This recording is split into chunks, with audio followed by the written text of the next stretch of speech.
Hey, tonight we're diving into one of history's most important social technologies. Not agriculture itself, not the invention of the wheel, not even writing, though that's close. We're talking about something that happened after you had food and before you ate it. The feast, the communal meal, the gathering where eating was never just about eating, where bread was never just bread, and where sitting down to dinner could determine your social standing for the rest of your life. For the next hour or so, we're going to watch, very slowly, as ancient Mesopotamians turned dinner into diplomacy, bread into blessing, and beer into bureaucracy.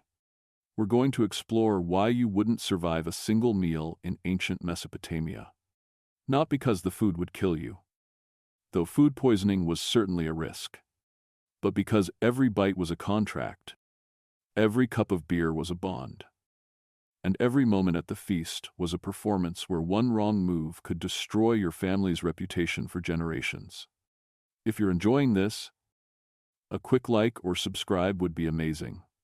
I'm always curious where you're all listening from. So, drop a comment with your location. It's wild seeing people from Australia and Norway on the same video. Alright, let's ease into this together. The world's first cities were built in Mesopotamia.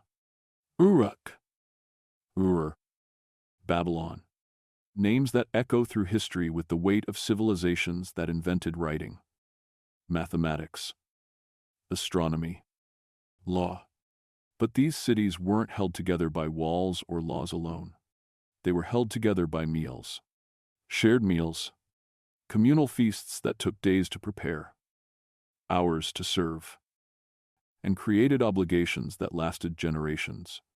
This wasn't just eating. This was the social glue that made civilization possible. And it was slow, impossibly, tediously, meaningfully slow. Now, get yourself comfortable. And I mean properly comfortable. Find that perfect position. Adjust your pillow. Pull up your blanket. Because we're about to spend the next hour in ancient Mesopotamia. And trust me, you're going to need to be relaxed for this journey. Congratulations. You've just woken up in ancient Uruk, around 3000 BCE. The sun is already climbing, hot and merciless. The kind of heat that will define your entire existence here. No air conditioning. Obviously, no shade structures that actually work. Just the sun beating down on mud brick buildings that seem to absorb heat during the day and release it all night long. You're never comfortable here. That's just not an option. But the heat isn't what hits you first. It's the smell. The thick, yeasty, overwhelming smell of bread baking. Not the pleasant bakery smell you might imagine. Filtered through air conditioning and modern ventilation. This is raw. This is close. This is intense. The smell of barley bread, which is different from wheat bread. Heavier, earthier, more assertive. It fills the air so completely that you can almost taste it before you've eaten anything. And underlying that bread smell is something else. The smell of smoke. Of clay ovens that have been burning since before dawn. Of bodies that haven't bathed in days because water is too precious to waste on washing. Of animals nearby. Goats and sheep and cattle that provide milk and meat and leather and are just part of the urban landscape. This is what cities smell like before plumbing. Before sewers. Before anyone has figured out that maybe concentrating 40,000 people in one place requires some infrastructure beyond hoping the rain washes things away. The sound reaches you next. Grinding. Constant. Rhythmic grinding. Women at grinding stones. Pushing grain back and forth. Back and forth. A sound so persistent it becomes almost like silence after a while. Your brain learns to filter it out the way you filter out traffic noise or air conditioning hum in the modern world. But it's always there. The soundtrack of civilization. The sound of grain becoming flour. which will become bread, which will feed the city, which will allow all of this, all of these people, all of this complexity to exist. You reach instinctively for breakfast, expecting to just grab something quick. Maybe check your phone while eating. Scroll through whatever catches your attention. Finish in 5 minutes and move on with your day. Wait. Hold up. There is no quick here. There is no grab and go. There is no eating while doing something else. Every meal is an event. Every act of eating is ceremony. Not because people are pretentious or making things complicated for no reason, but because producing food takes so much time, so much labor, so much coordination, that consuming it casually would be obscene, would be insulting to everyone who made it possible.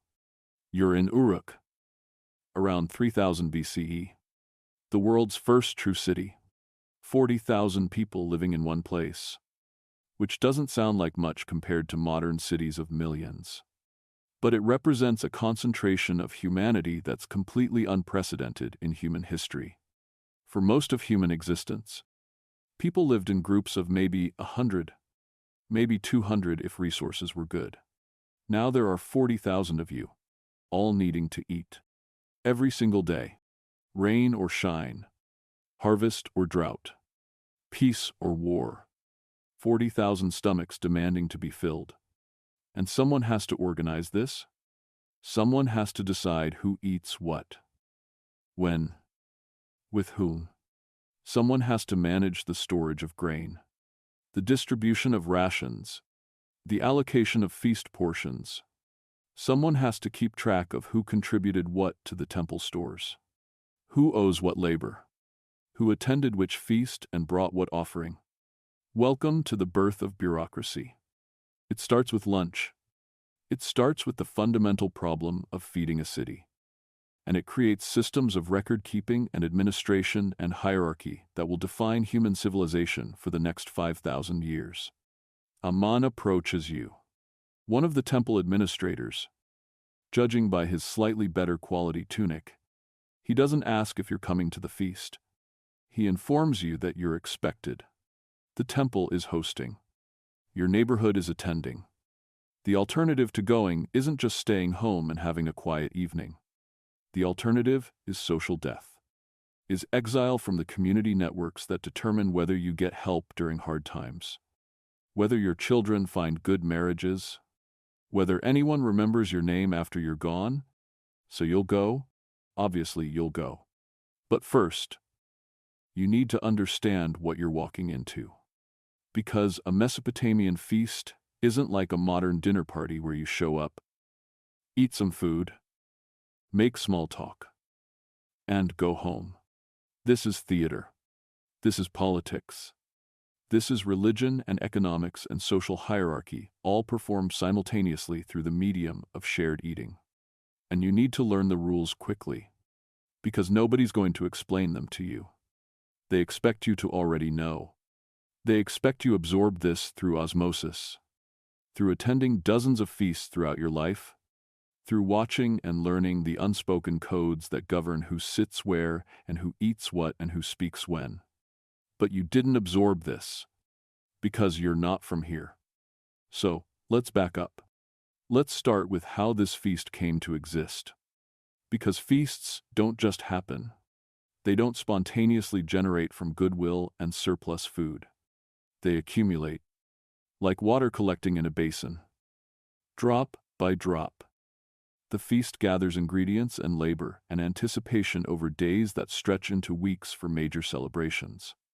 The preparation began 3 days ago, maybe 4. The exact timing depends on the scale of the feast, the importance of the occasion, the resources available.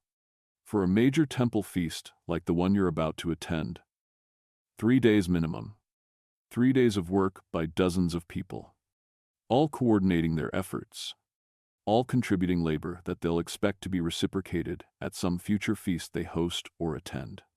It started with the grain. Barley. Mostly, barley is what grows here. In this hot, Dry climate with irregular rainfall and soil that's salty from millennia of irrigation. Wheat would be better. Everyone knows wheat would be better. Wheat makes lighter, softer bread. But wheat is picky, demanding, requires better soil and more water than Mesopotamia can reliably provide. So, barley it is. Barley bread, barley beer. Barley as the foundation of every meal and every feast and every social obligation. The grain comes from temple storage. Massive pithoi. Storage jars tall as a person, holding hundreds of pounds of grain collected as taxes, as tribute, as temple land production. The temple controls the grain supply, which means the temple controls the city. It's not complicated. Whoever has the food has the power. The rest is just details. Women, primarily women, though some enslaved men too. They began grinding this grain into flour 3 days ago. And you need to understand what grinding grain actually means. Because it's not like putting wheat into a modern mill and getting flour in seconds. It's pushing grain between stones. Upper stone, lower stone, push forward. Grain crushes, pull back, push again. Grain crushes more. Do this for hours.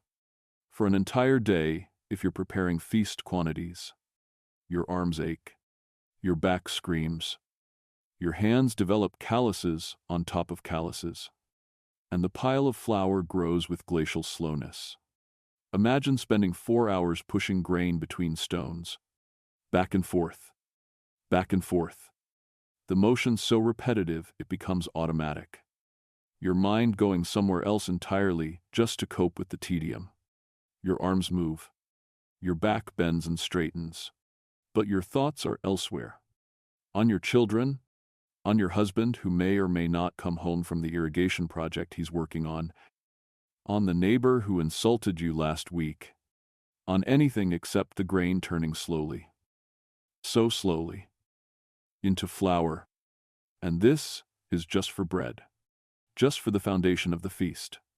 The thing people will barely notice because it's so fundamental to every meal. Bread isn't special. Bread is expected. Bread is what you eat when there's nothing else to eat, and what you eat when there's everything else to eat. Bread is air. Is given. Is so basic that its absence would be shocking, but its presence passes without comment. 4 hours of grinding produces enough flour for maybe 20 loaves of bread. This feast will need 200 loaves. Do the math. 40 hours of grinding. Bread across multiple women. Over multiple days. It's manageable. Barely. But it's also just one component. While the grinding happens, other preparation proceeds in parallel. The beer. We need to talk about the beer. Because Mesopotamian feasts without beer aren't feasts. They're failures. Beer is more important than bread. Beer is currency. Is wages. Is offering to gods. Is social lubricant that makes hours of sitting with neighbors you've known your entire life somehow bearable.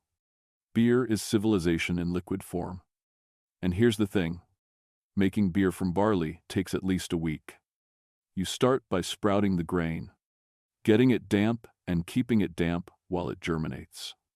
While the grain begins the process of becoming a plant before you interrupt it. Dry it, grind it, and turn it into the malted grain that gives beer its flavor and its alcohol. This sprouting takes 3 days. Minimum. Then you dry it, grind it coarse. Not fine like bread flour. Mix it with water and dates for sweetness. And let it ferment. Fermentation takes time. No way around this. Yeast. Wild yeast that lives in the air and on everything. It needs to consume the sugars in the malted barley and the dates. Needs to produce alcohol and carbon dioxide. Needs to transform sweet grain water into actual beer. This takes 3 to 4 days if you're lucky, and the temperature is right and the yeast is vigorous. Longer if conditions aren't perfect. You cannot rush this. You can pray to the gods for good fermentation, and people do. But you cannot make it go faster through force of will. So the beer that will be consumed at this feast was started a week ago. Someone, probably a woman specialized in brewing, decided that a feast was coming and began the process.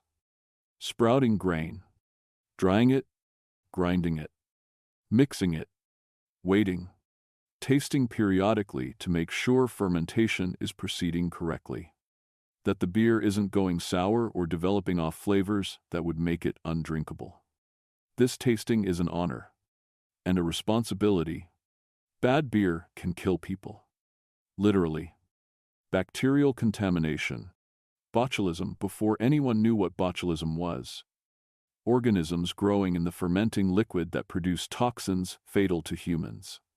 The taster puts her life on the line, or at least her stomach, testing beer to make sure it won't poison the feast attendees. She tastes, she waits a few hours. If she doesn't get sick, the beer is probably safe. Probably. It's not a perfect system, but it's the best system available in a world without microscopes or germ theory or any understanding of why food sometimes makes people sick and sometimes doesn't. We complain when the microwave takes 3 minutes to heat our food. We feel impatient when the oven needs to preheat. These people spent 3 days making beer. Not because they were inefficient or didn't value their time, because beer making, actual beer making from grain, requires time. Fermentation time. Waiting time. Time you cannot rush unless you want vinegar instead of beer. Or worse, toxic sludge that sends half the feast attendees home with violent illness. While grain was being ground and beer was fermenting, other preparations proceeded. Fish needed to be caught. Not yesterday. Not 2 days ago. Today, this morning, before the sun got too hot and the fish started to spoil in the heat. Fishermen working the Euphrates, casting nets, pulling in catches, rushing them to the temple before decomposition began. Fresh fish at a feast means coordination, means labor, means someone stayed up all night fishing so that feast attendees could eat fish that tastes good rather than fish that tastes like death. Vegetables needed gathering. Onions, leeks, garlic, lentils from storage, dates from storage. Everything stored carefully in sealed vessels to keep out insects and rodents and the general decay that attacks anything edible in this climate. Someone had to inventory the storage, decide what to allocate for the feast, physically move heavy vessels from storage areas to preparation areas. More labor, more time, more coordination. And through all of this, the heat, the relentless, crushing heat that makes every physical task twice as exhausting. You're sweating constantly, losing water and salt faster than you can replace them. Working anyway because the feast is coming and the feast must happen. The feast is obligation, is expectation, is the social contract that holds the city together. You don't skip feast preparation because you're hot. You work through the heat because that's what everyone does. What everyone has always done. What everyone will continue doing until the city itself ceases to exist. Yesterday, the day before the feast, the baking began. Clay ovens, beehive-shaped structures that hold heat for hours once properly fired. They were loaded with fuel, dried dung, mostly animal dung mixed with straw, formed into cakes, dried in the sun, burned as fuel because wood is scarce and expensive. The smell of burning dung is part of the smell of baking bread here. You can't separate them. Bread equals dung, smoke equals the smell that fills the city on feast days. The ovens heat for hours. Too hot and bread burns on the outside while staying raw inside. Too cool and bread comes out dense, heavy, barely edible. Just right, which requires constant attention and adjustment of fuel and airflow. And you get bread that's actually good, bread that people will eat without complaint, bread that fulfills its social function of being so basic that nobody comments on it. 6 hours. 6 hours of managing oven temperature, of feeding fuel carefully, of checking heat levels by holding your hand near the opening and judging by feel how hot it is. No thermometers, no temperature gauges, just experience and hand feel, and the accumulated knowledge of women who've been baking bread since they were children and can tell by instinct when the oven is ready. Then the bread goes in. Flat loaves. Because raised bread requires techniques these bakers haven't developed yet. The dough is slapped onto the inner walls of the oven where it sticks and bakes, or placed on the oven floor if the oven is the right style. Minutes later, maybe 10 minutes, maybe 15, depending on the bread thickness and oven heat. The bread is done. Golden brown, aromatic, ready to eat. 1 loaf done. 199 to go. The rhythm of baking becomes meditative. Load bread. Wait. Remove bread. Load more bread. Wait. Remove bread. Over and over. For hours. The women doing this work don't complain. Don't protest. Don't question why they're spending their entire day baking bread for a feast they'll attend, but at which they'll sit in the back. Eat last. Receive the smallest portions. This is their role. This is what women do. They make the food that makes the feast possible. The feast happens because they ground the grain and brewed the beer and baked the bread. Everyone knows this. Nobody acknowledges it explicitly. As the sun finally sets on the day before the feast, as the temperature drops from unbearable to merely uncomfortable, the preparation reaches its culmination. The bread is baked, stacked carefully, covered to keep insects away. The beer is tested one final time, declared ready, sealed in jars that will be opened tomorrow during the feast. The fish are preserved in salt to make it through the night. The vegetables are sorted and ready. Everything is prepared.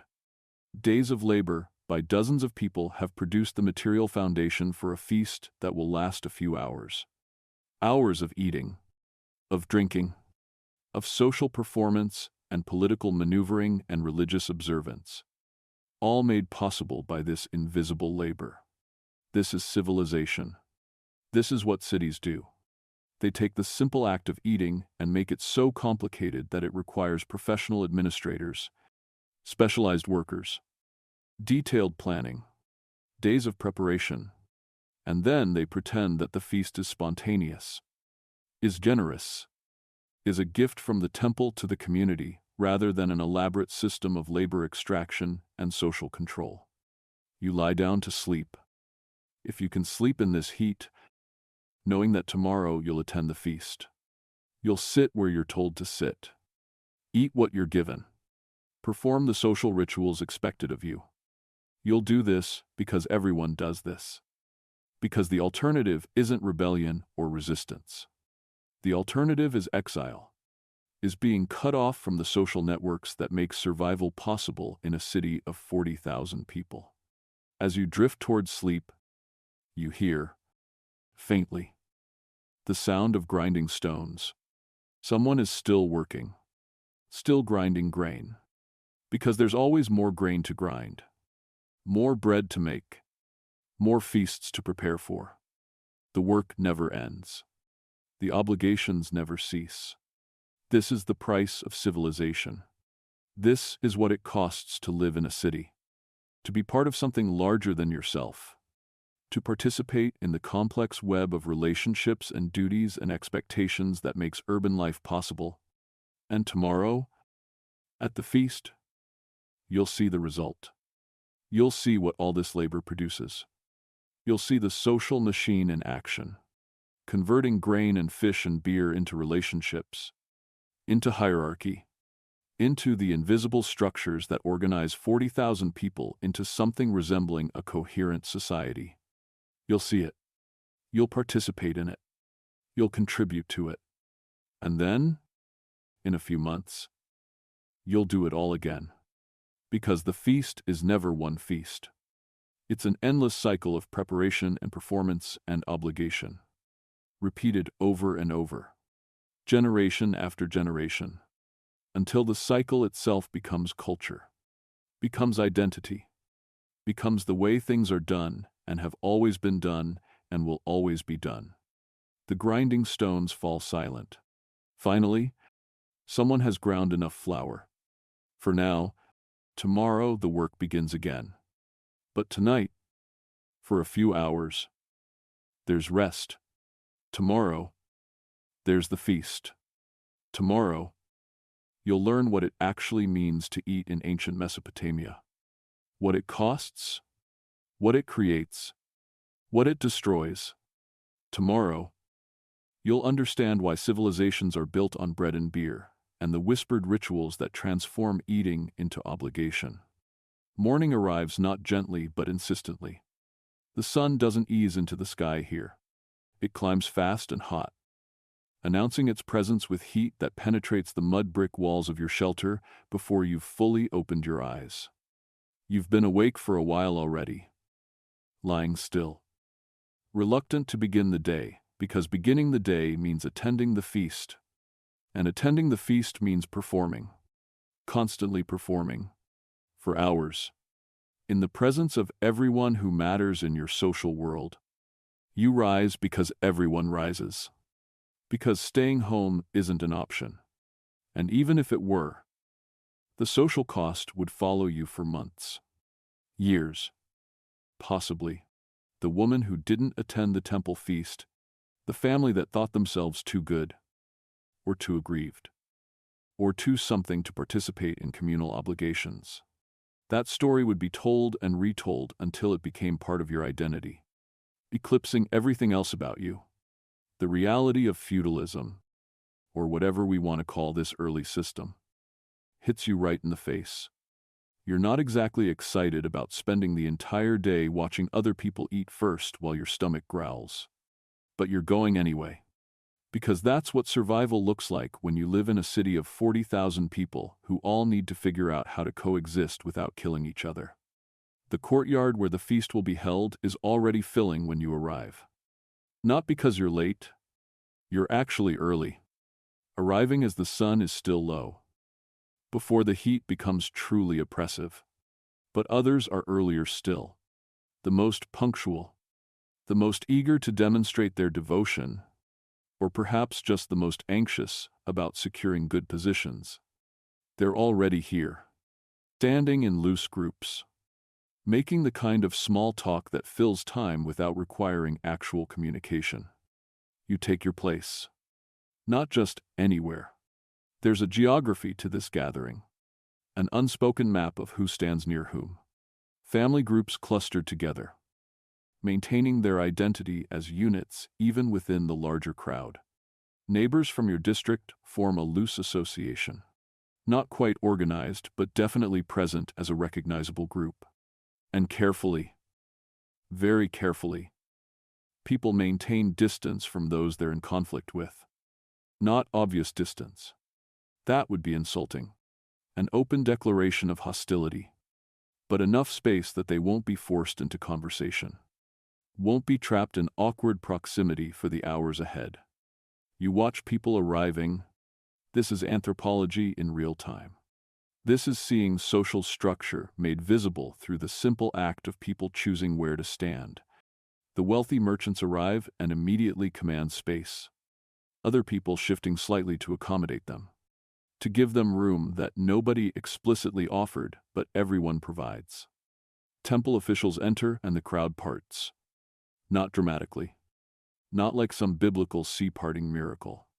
But through dozens of small adjustments as people step back, creating a path without being asked.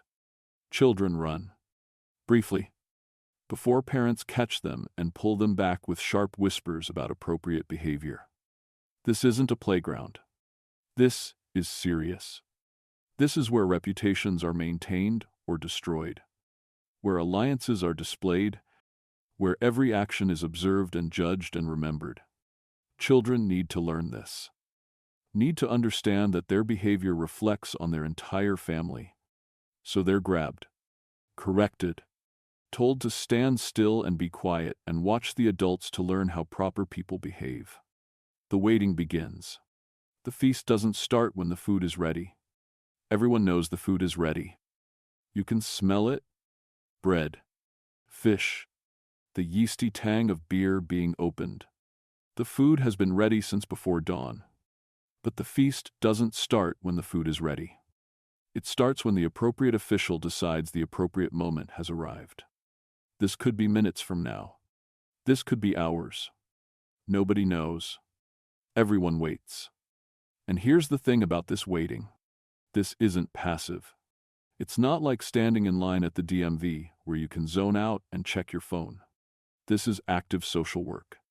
You make eye contact with people you know, not acknowledgement. Occasionally exchange a few words. You very carefully don't make eye contact with people you're avoiding. You watch to see who arrives together, who arrives separately but immediately seeks each other out, who maintains distance despite being in the same social circles. Every interaction, every non-interaction, communicates information. You're reading the social landscape, updating your mental map of who's allied with whom, who's feuding, who's trying to repair relationships, who's signaling new connections. A man you know slightly, a merchant who trades in dates and honey, moves closer to you. Not right next to you. That would be presumptuous. But close enough that conversation is possible. He comments on the weather, which is hot, like it's always hot, like everyone knows it's hot.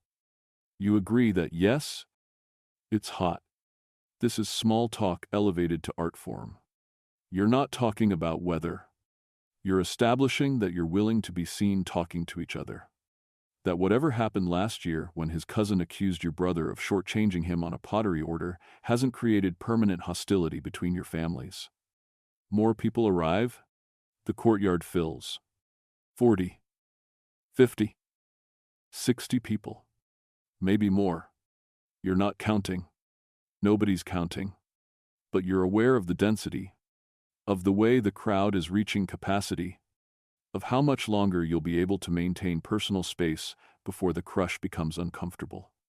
And still, you wait. The sun climbs higher. The heat intensifies. People are sweating now, shifting their weight from foot to foot, banning themselves with whatever's available. The excitement of arrival has faded into the tedium of waiting. But nobody complains. Complaining would mark you as impatient, as disrespectful of the temple's timing, as someone who prioritizes personal comfort over communal obligation. So you stand, you sweat, you wait. Finally, movement at the front of the courtyard. A priest emerges from the temple proper, dressed in his ceremonial garments, carrying a vessel. Not just any vessel, the expensive one, the one reserved for ritual use. Made by the best potter in the city and marked with symbols that identify it as temple property.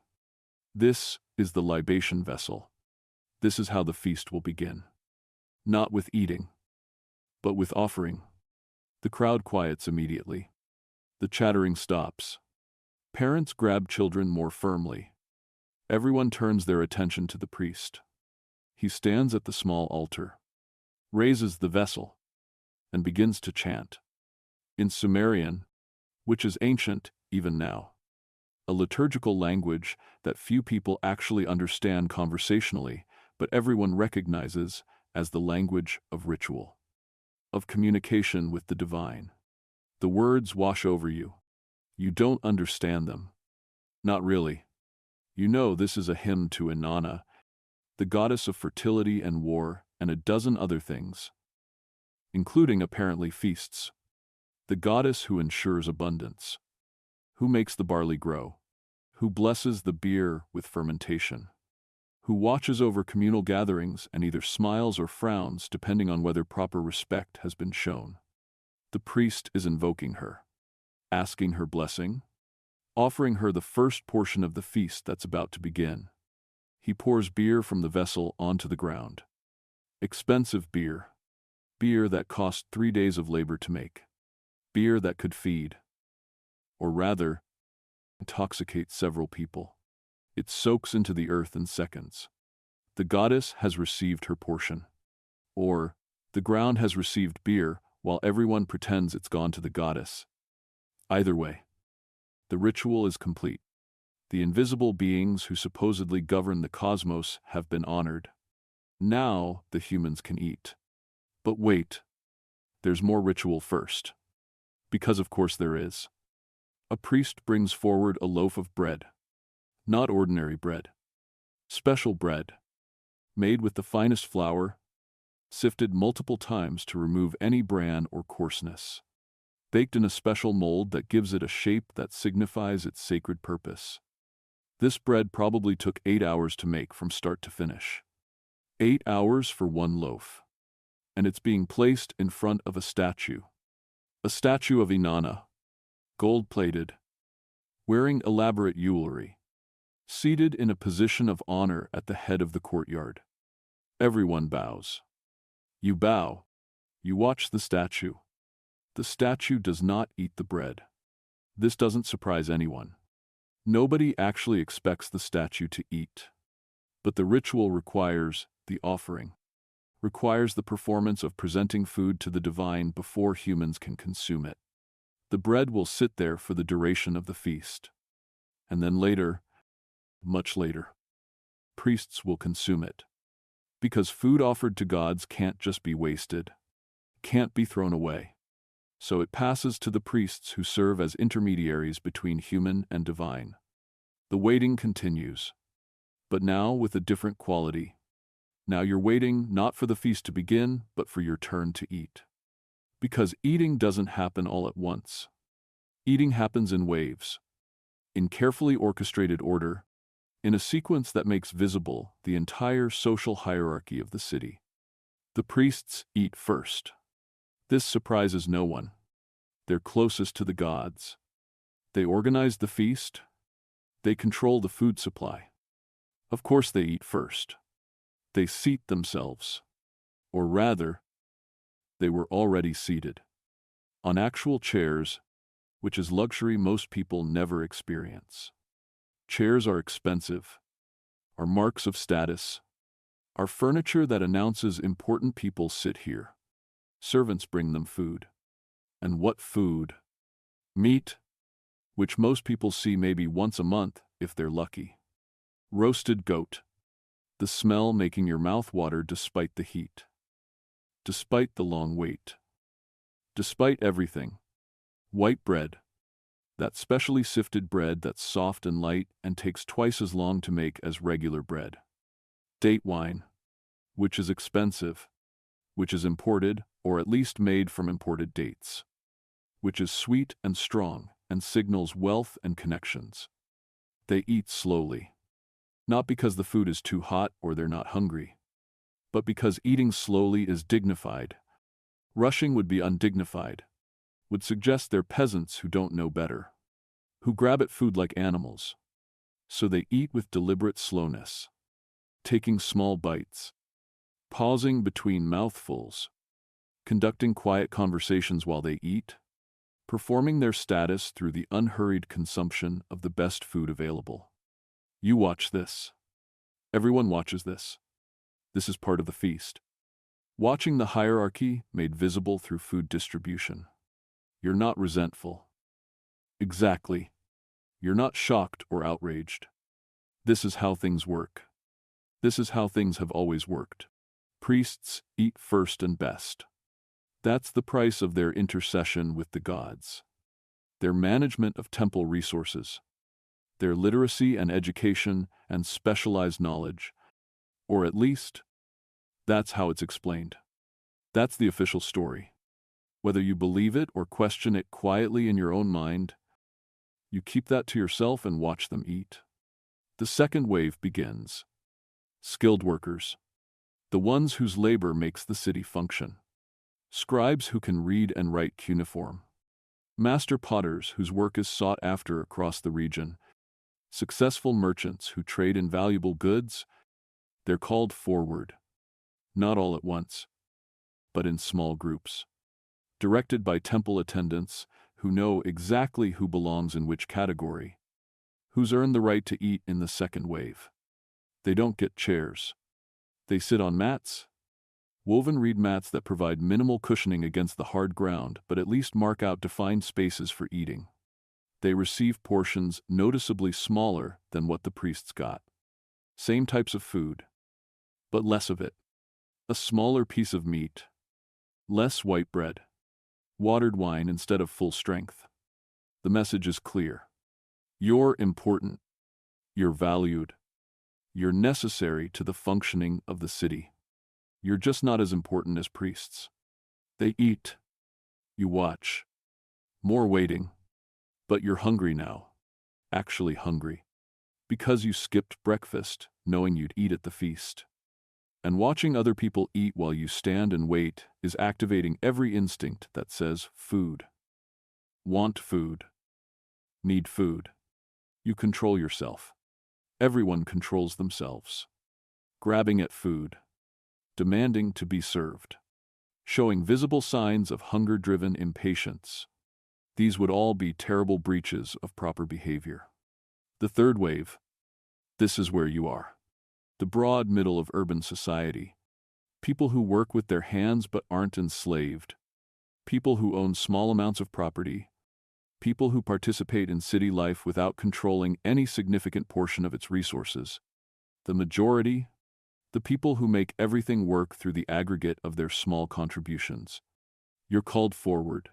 You sit on the ground. No mats for this group. The ground is hard, is dirty, is uncomfortable. You sit anyway because sitting means you're about to eat. Finally, after hours of standing and waiting and performing patience, you don't entirely feel around you. Your neighbors do the same. Family groups staying together, sitting in loose clusters, maintaining their identity even in this mass seating. Food arrives, not brought by servants, not individually served, but set out in communal vessels, large bowls of lentil stew, thick with onions and garlic and herbs that make it actually taste good despite being made from the cheapest ingredients available. Bread. Good bread. Brown bread made from barely sifted flour. Still delicious. Still warm. Still the staff of life that makes everything else possible. Beer. Plenty of beer. In large jars with long reed straws sticking out. And fish. Not the choicest cuts. Not the fatty portions that went to higher status diners. But fish nonetheless. Protein. Flavor. Variety. The fish is salty from preservation. Is a bit tough from being caught yesterday rather than this morning. But it's fish. It's food. And you're hungry enough that it tastes wonderful. You eat with your hands. There are no utensils. Forks won't be invented for thousands of years. Spoons exist but aren't provided for communal feasts. You tear bread. Use it to scoop lentils. Grab chunks of fish with fingers that will be oily and sticky for hours. Everyone around you does the same. This isn't gross by local standards. This is normal. This is how humans eat. The idea that touching food with your hands is somehow wrong or dirty would seem bizarre here. How else would you eat? How else would you know the temperature, the texture, the readiness of food except through direct touch? The pace of eating is different here than in the higher waves. People eat faster, more eagerly, with less performance of dignity and more simple satisfaction at finally getting food. Not rushing. Exactly. But not dawdling either. You eat steadily, substantially, filling your belly with bread and lentils and beer. The beer is good. Better than you expected. Whoever brewed this batch knew what they were doing. It's smooth, slightly sweet from dates, with that distinctive barley flavor that makes you feel connected to the land, to the grain, to the fundamental cycle of planting and harvesting that makes everything here possible. Around you, conversations begin. Now that people have food in front of them, Now that the tension of waiting has broken, people talk, real talk, not just small talk. News is exchanged. Information flows. This is social media before social media. The original version, where you can't block anyone and everyone sees everything because you're sitting right there. A man near you mentions that the irrigation canal in the northern district needs repair. Several people respond with their observations about water flow, about silt buildup, about whether the temple will allocate labor for the repair or whether neighborhoods will have to organize their own work parties. This seems boring. This seems mundane. But this is how cities function. This is information exchange that directly affects everyone's survival. If the canal fails, if water doesn't reach the fields, if the harvest fails, everyone here could starve. So canal maintenance isn't boring. It's existential. A woman discusses her daughter's upcoming marriage. Not gossiping. Sharing information that redraws social maps. Her daughter is marrying into a potter's family from the southern district. This creates alliance between families, between neighborhoods, between skill groups. The woman's son is a weaver. Now weavers and potters have family connection. Future trades become easier. Future conflicts have built-in mediation. This marriage announcement, delivered casually while eating fish, has political implications that will ripple through the community for years. You contribute little to these conversations. You listen more than you speak. Still learning the social landscape. Still figuring out who's aligned with whom. Who's feuding. Who has influence. Who's marginal. Every feast is education. Is data collection. Is the slow accumulation of social knowledge that allows you to navigate urban life without making catastrophic mistakes. The beer jars circulate.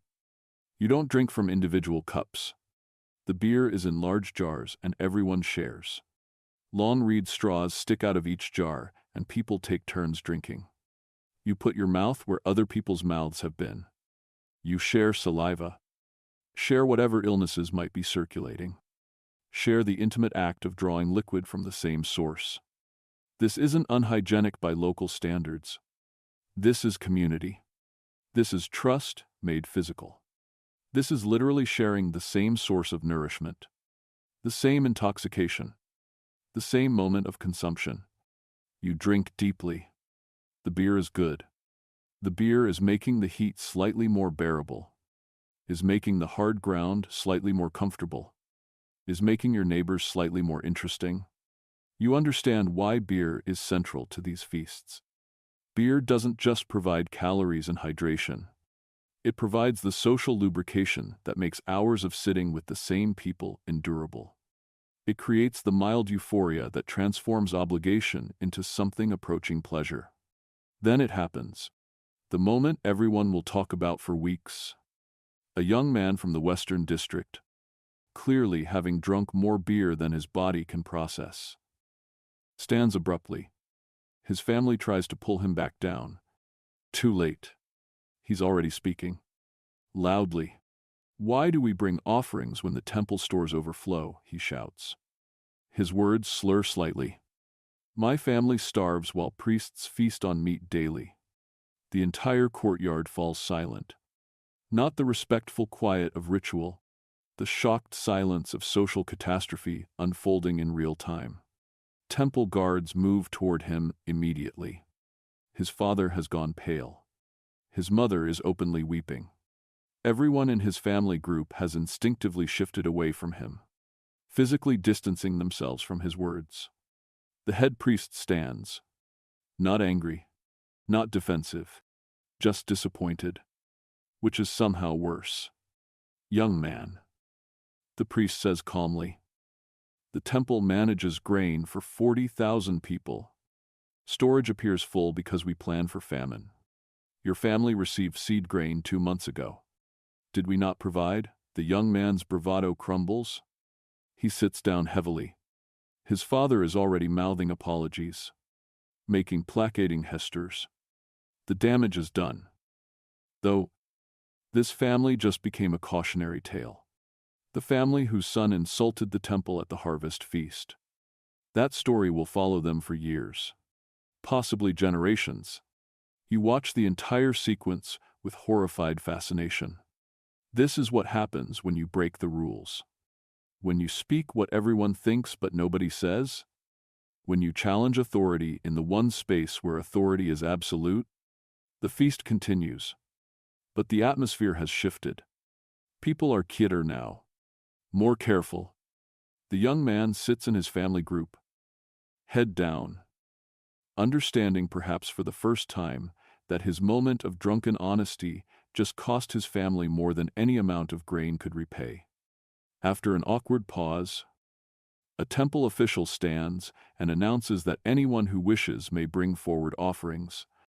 This is the moment where individual families can present contributions to the temple, can demonstrate their generosity or at least their willingness to participate in the gift economy that underlies all of this. You watch people approach the designated area, carrying whatever they've brought. Some bring jars of beer, their own brewing added to the communal supply. Some bring bread, supplementing the temple's provision. One family presents a small basket of dates, precious and sweet. Another offers a length of woven cloth, probably weeks of work compressed into a textile that will be recorded and redistributed by temple administrators. A scribe sits at the edge of the courtyard, stylus and tablet ready, recording every offering. Who brought what? How much? Of what quality? This record will be kept for years. Will be consulted when people need temple assistance. When famines come. When someone needs to prove their loyalty and participation in communal life. Every gift is logged. Every contribution is noted. The database is being updated in real time. Except instead of computers and servers, it's clay tablets that will be filed away in temple archives and referenced whenever necessary. You didn't bring anything. You're new here. Still establishing yourself. Still learning the rules. Nobody comments on your lack of contribution. But people notice. Of course they notice. At the next feast, you'll be expected to bring something, not because anyone will directly demand it, but because the social pressure, the silent observation, the slow accumulation of judgment, will make not contributing unbearable. This is how the system perpetuates itself. Not through force, but through the quiet power of communal expectation and public recording. More food appears. Not because you're still hungry. Most people have had plenty. But because the feast has to dispose of all the prepared food. Waste would be unthinkable. So additional bread is brought out. More fish. More lentil stew. People eat more slowly now. Picking at food rather than devouring it. But still eating because the food is there and refusing it would be insulting. And anyway, who knows when you'll eat this well again? The eating continues. The afternoon wears on. The heat intensifies. Then slowly begins to fade as the sun angles toward evening. People are still eating. Still talking. But the energy is changing. The initial excitement has passed. The hunger has been satisfied. The incident with the drunk young man has reminded everyone why perfect behavior matters. Now it's just the long middle of the feast. The hours that stretch on, where you're neither eager to stay nor quite ready to leave. Where you're trapped in the social expectation that you'll remain until it's appropriate to depart. And the appropriateness of departure is determined by hierarchy. Same as everything else. Important people will leave first. Their departure signals that the feast is winding down. Only after they've gone can people of your status begin to leave without insulting the host or appearing disrespectful. So you wait. Again. Still. You've been waiting all day in various forms. Waiting to arrive. Waiting for the feast to start. Waiting to eat. And now waiting for permission. Unspoken, but real. To go home. At some point during the feast, eating stops being just eating. You're not sure exactly when. The transition is subtle, unmarked by any obvious signal, but you become aware of it. A priest stands. The crowd quiets instantly. That collective hush that happens when something important is about to occur. You were chewing bread. You stop chewing. Hold the bread in your mouth, waiting to see what happens next. The priest begins to chant, not in the everyday Akkadian that people use for market transactions and family arguments. In Sumerian, ancient Sumerian, the language of the old gods, the language that was already ancient when your grandparents were young, the language that nobody speaks conversationally anymore, but everyone recognizes as the tongue of the divine. The words wash over the crowd, incomprehensible to most, meaningful to all. You don't understand the words, not individually, but you understand the context.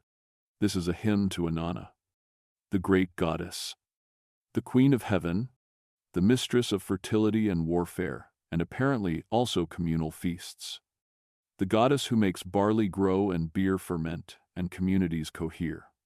The goddess whose favor determines whether the city prospers or collapses, whether harvests are abundant or fail, whether the next generation is born healthy or dies in infancy.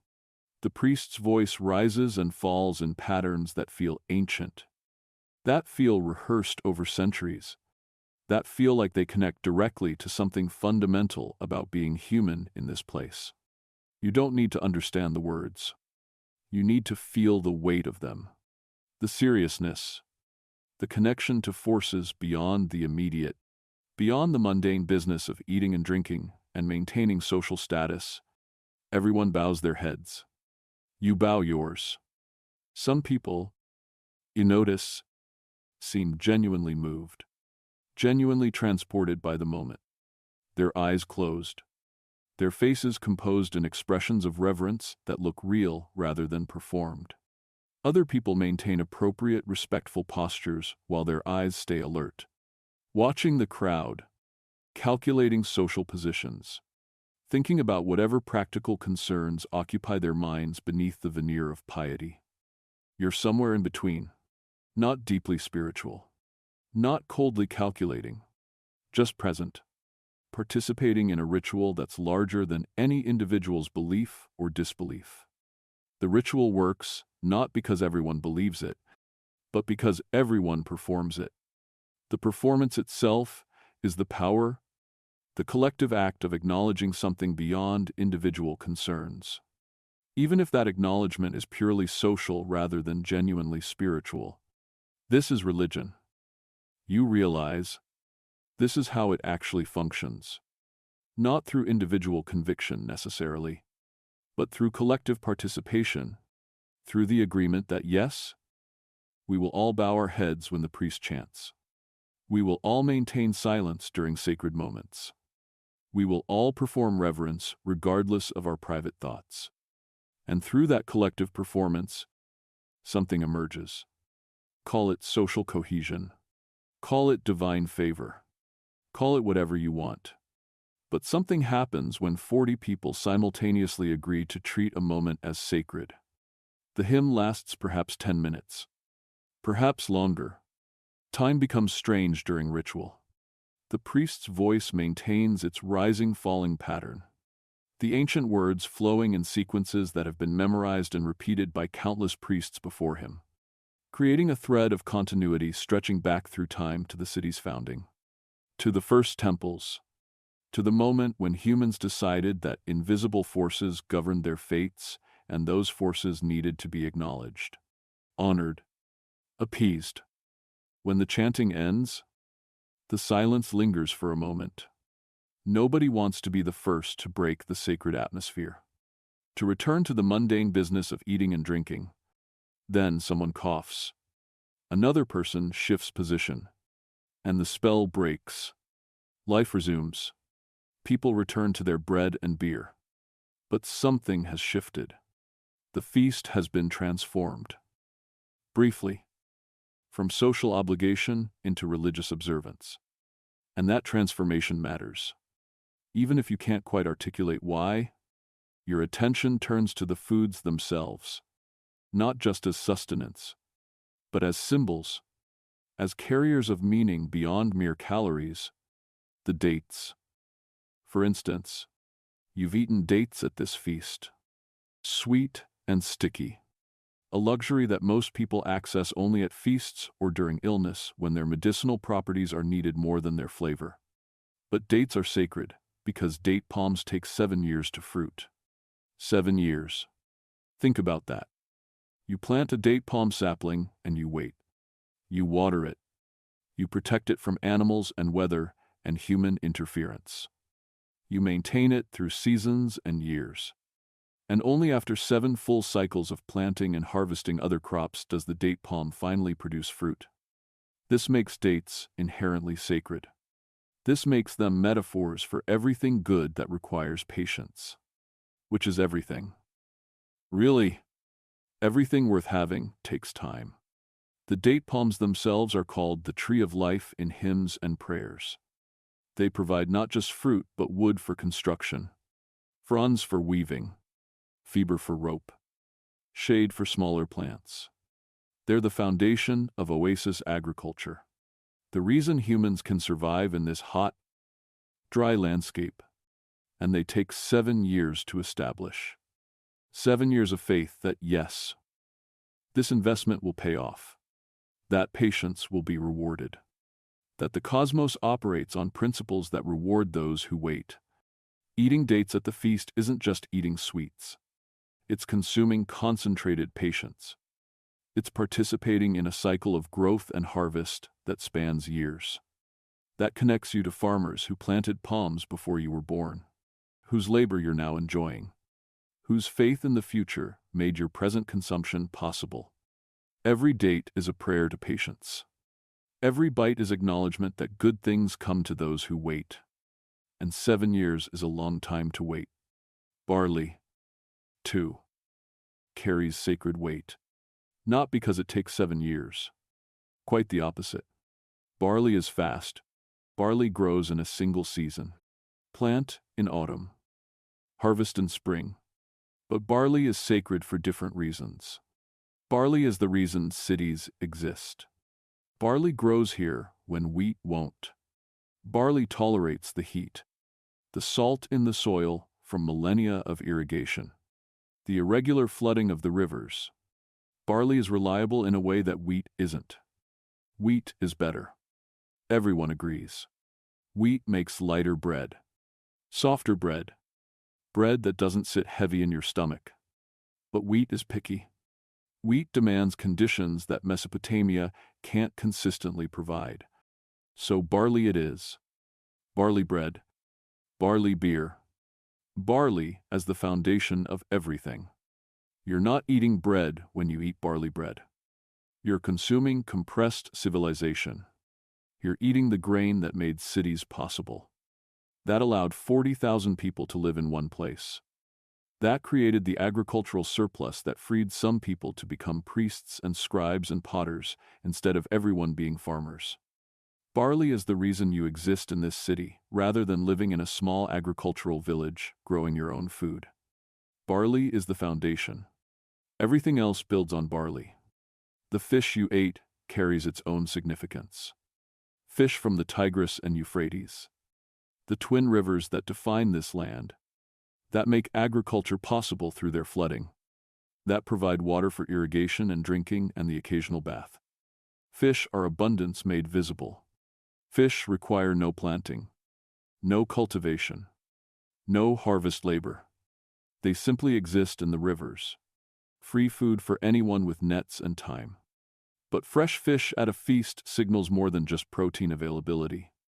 It signals that the host has connections, has access to fishermen willing to wake before dawn and cast nets in the pre-dawn darkness, has the labor network to transport fish quickly from river to feast site before the heat causes spoilage, has the social capital to ensure delivery on the specific day needed. You're not eating fish. You're consuming political networks. You're ingesting the web of relationships that makes fresh fish appear at the right moment in the right place. At some point earlier in the feast, You noticed priests examining bread, not eating it, examining it. They broke loaves in half, studied the interior texture, the way the crust had formed, the pattern of air pockets in the crumb. They were reading omens, divination through baked goods, the future revealed in carbohydrates. This practice strikes you as slightly absurd, though you'd never say so aloud. The idea that how bread bakes in a clay oven can reveal cosmic truths about the future seems, well, optimistic. But the priests take it seriously. They examine the bread with intense concentration, noting which loaves have good cracks on top, which are too dense, which baked unevenly. Good cracks mean good fortune. Dense crumb means obstacles ahead. Uneven baking suggests social discord. Perfect bread indicates divine approval. The bread looks fine to you. The bread always looks fine. It's bread. It baked. It's edible. But apparently there are subtleties invisible to untrained eyes. The priests see patterns, meanings, messages from the gods embedded in the very structure of bread. Or they claim to. Or they've convinced themselves they do. Or they're maintaining a tradition that gives them interpretive authority over random events, allowing them to frame whatever happens as predicted, foreseen, aligned with cosmic will. You watch them confer quietly, nodding, making notes on a small tablet. The reading will be announced later, probably in carefully ambiguous language that can fit whatever outcome occurs. The war with Elam that everyone knows is brewing will happen regardless of bread texture. But everyone feels better having consulted the bread, having performed the ritual of seeking divine guidance before making major decisions. The bread prophecy will be flexible enough to accommodate whatever happens. Dense areas suggest difficulty, which we overcame through valor. Good cracks foretold our victory, which the gods granted. The prophecy adapts to results. This is how divination maintains credibility despite having no actual predictive power. But it makes people feel better, makes them feel connected to forces beyond human control, makes the randomness of existence feel slightly less random. Throughout the feast, there's been music. You barely noticed it at first. So focused on the social navigation and the food and the hierarchy and the thousand small things demanding attention. But music has been playing constantly. A lyre player, seated near the priests, playing songs that are probably ancient, probably traditional, probably the same songs played at every feast for generations. The melodies are familiar in that way. Things become familiar through repetition, even if you couldn't hum them accurately or name them if asked. The songs are about gods, about heroes, about proper behavior and cosmic order, about the great flood that supposedly happened generations ago, about Gilgamesh and his quest for immortality, about Inanna's descent to the underworld and return. Stories told through music, preserved through performance, passed down from musician to apprentice across years and decades. Nobody is really listening. Everyone is eating, talking, conducting the social business. That's the real purpose of the gathering. But the music matters. Its presence matters. Silence during a feast would be deeply uncomfortable, would make every conversation too audible, would create a tension that the soft background of lyre music prevents. The music fills space, makes conversation easier, provides rhythm to the event without demanding attention. The musician is a professional, temple employee, trained since childhood, fed regular rations from temple stores in exchange for providing this service. His job is to make feasts feel sacred, to create atmospheric holiness through sound, to transform ordinary eating into ceremony through the addition of ancient melodies played on traditional instruments. He's good at it. The lyre sounds beautiful, its tones pure and clear, hanging in the hot air before fading into the general noise of crowd and conversation. You wouldn't remember the melodies tomorrow. Nobody would. The music is designed not to be memorable, but to be appropriate, to set a mood, to fill silence, to signal that this is a proper feast with proper observances rather than just people eating together. The musician has fulfilled his function perfectly by being good enough to notice but not interesting enough to distract. Background holiness. Sacred wallpaper. The soundtrack of civilization. Children are present at the feast. You notice them now, sitting with their families, watching everything, absorbing the unspoken rules through observation rather than instruction. This is education. This is how social structures transmit themselves across generations. Not through lectures or formal teaching, but through thousands of meals where children watch and learn. They learn who sits where, who speaks to whom, who receives honored portions, and who eats last. They learn that patience is expected, that grabbing at food is shameful, that your behavior reflects on your entire family. They learn that silence during sacred moments is mandatory, that respect for priests is automatic, that the social order is natural and inevitable rather than constructed and maintained. A small girl, maybe 6 years old, watches intently as her mother accepts a portion of fish from a communal bowl. The mother tears off a piece, hands it to her daughter. The girl eats carefully, slowly, mimicking her mother's dignified pace despite visible hunger. She's learning that eating isn't just about satisfying hunger. It's about performing properly, about demonstrating that you understand the rules, that you can control yourself, that you're worthy of being part of this community. A boy slightly older reaches for bread before being served. His father's hand shoots out, grabs his wrist, not harshly, but firmly. The boy freezes. His father releases him without a word. The message delivered silently. Wait your turn. Don't grab. Control your impulses. The boy's face shows embarrassment, shame, but also understanding. He won't make that mistake again. The lesson has been learned through experience rather than lecture. These small corrections, these quiet teachings, they shape how these children will behave as adults. They're learning hierarchy viscerally, not as abstract concept but as lived reality. Their bodies are learning where they fit in the social order. What behaviors bring approval? What brings correction? By the time they're adults, these rules will feel natural, will feel like common sense rather than arbitrary social construction. That's the power of this kind of education. It doesn't feel like teaching. It feels like discovering truth. As the afternoon deepens and the feast continues its slow progression toward evening, you find yourself reflecting on the strange dissolution of boundaries. The sacred and the mundane have blurred so completely that separating them feels impossible. You've eaten bread and fish. You've also participated in religious ritual, demonstrated social compliance, renewed communal bonds, transmitted cultural values to the next generation. These aren't separate activities. They're all happening simultaneously, inseparably. The feast is theater, is education, is religion, is politics, is all of these at once, none quite separable from the others. And somehow this works.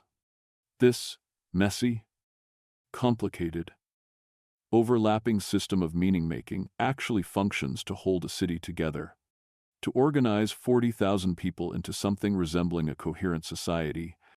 It's not elegant. It's not efficient by modern standards. But it works. It works well enough that cities survive, that populations grow, that civilization itself becomes possible. The sun is lowering now, the heat beginning its slow retreat. The endless afternoon finally approaching evening.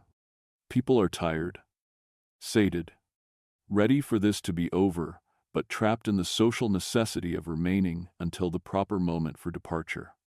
You think about what you've witnessed, what you've participated in, a meal that was never just a meal, a gathering that served dozens of functions simultaneously. A performance where everyone knew their role and played it with varying degrees of sincerity but consistent commitment to the form itself. This is civilization. Not the monuments or the laws or the great works that historians will remember. But this, the feast, the gathering, the slow conversion of food into meaning, the patient construction of social order through thousands of shared meals where people sit together and eat together and agree, tacitly, that yes, this is how things are done. This is who we are. This is what holds us together. And in a few months, you'll do it all again. Because the feast is never one feast. It's an endless cycle, repeated over and over, generation after generation, until the cycle itself becomes culture, becomes identity, becomes the way things have always been done and will always be done. The whispered rituals that give this evening its structure, its meaning, its power. They're not loud or dramatic. They're subtle.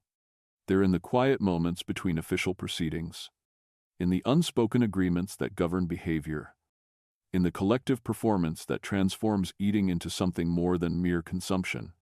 As darkness approaches and departure finally becomes socially acceptable, you carry with you a new understanding. Not of ancient Mesopotamia specifically, but of how humans create meaning, how we build societies, how we transform the mundane necessities of survival into elaborate systems of significance that make life feel purposeful rather than merely endurable. The feast ends, but its effects ripple forward.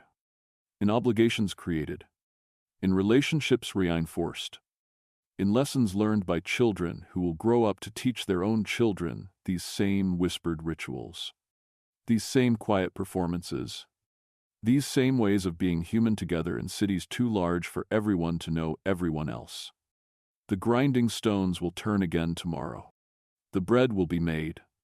And eventually, there will be another feast, another gathering, another opportunity to participate in this ancient social technology that turns food into connection, eating into obligation, and mere survival into something approaching meaning.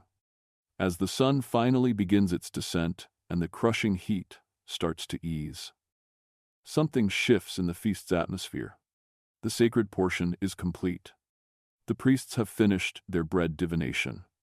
The hymns have been sung. Now comes the other essential function of these gatherings, the part that arguably matters more to most people's daily lives than any religious ritual. The feast as courthouse. The feast as negotiation table. The feast as the place where actual community business gets done. An elder stands, one of the neighborhood leaders, a man whose gray hair and missing teeth mark him as someone who's survived long enough to accumulate wisdom. Or at least, that's the theory. He raises his hand for attention. The conversation around you gradually quiets. We have a matter that requires community witness, he announces. His voice carries across the courtyard without shouting, a skill developed through years of managing gatherings like this. Two neighbors bring a dispute.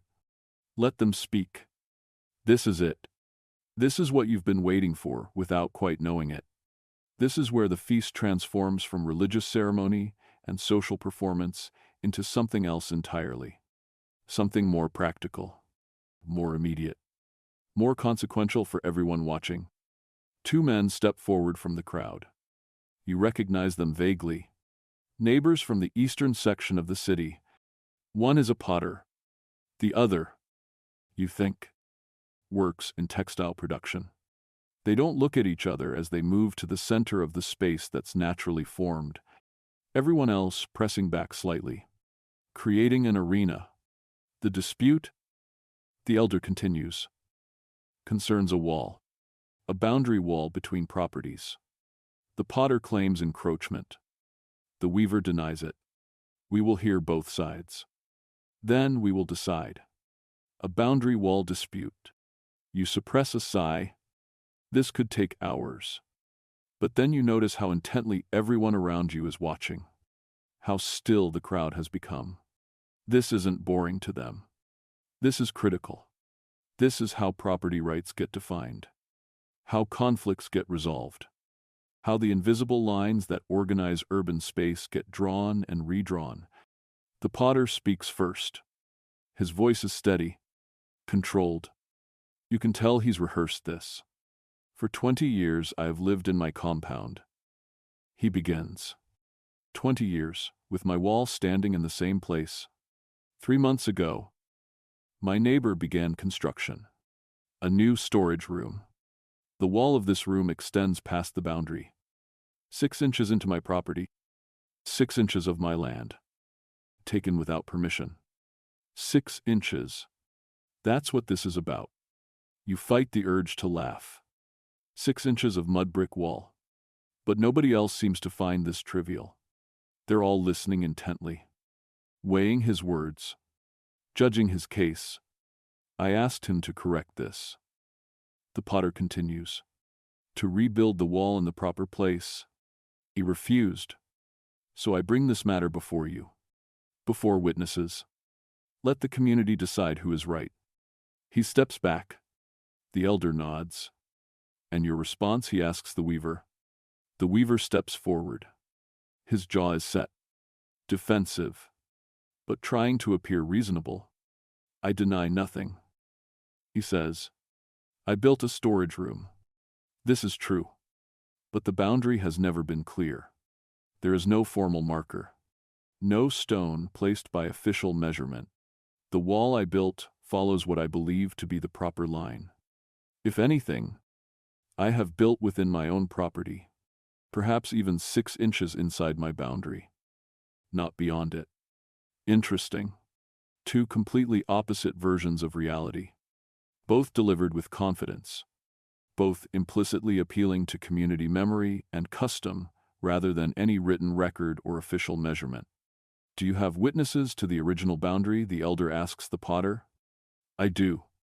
The potter says immediately. My mother's brother remembers when both compounds were first established. He will swear that the boundary has always been where I claim it is. The uncle steps forward. An old man, bent with age. He nods solemnly. I was here when these homes were built. He says. His voice quavers slightly. The boundary was marked with posts then, long since rotted away. But I remember. The line ran where the potter says it does.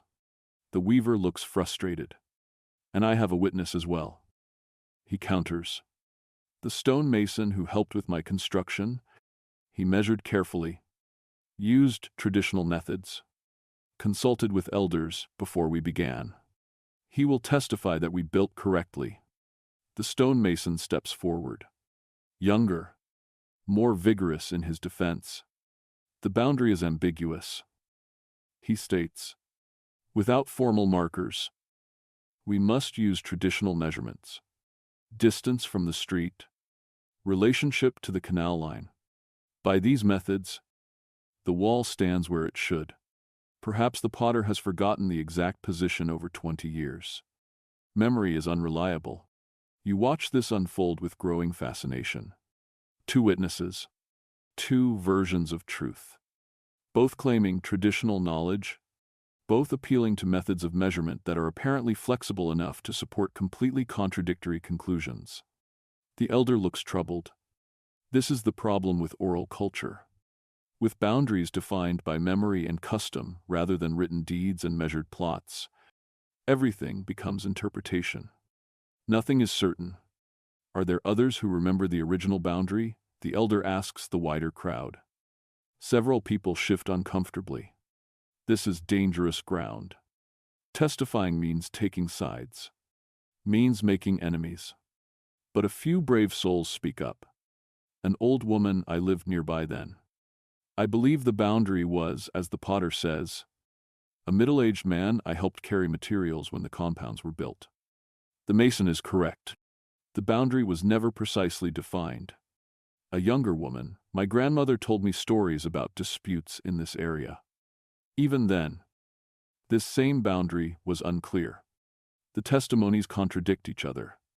The witnesses are describing the same physical reality but interpreting it differently. Or remembering it differently. or possibly lying to support neighbors they're allied with.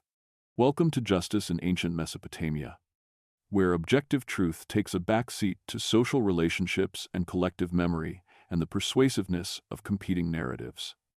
The elder confers quietly with two other respected community members.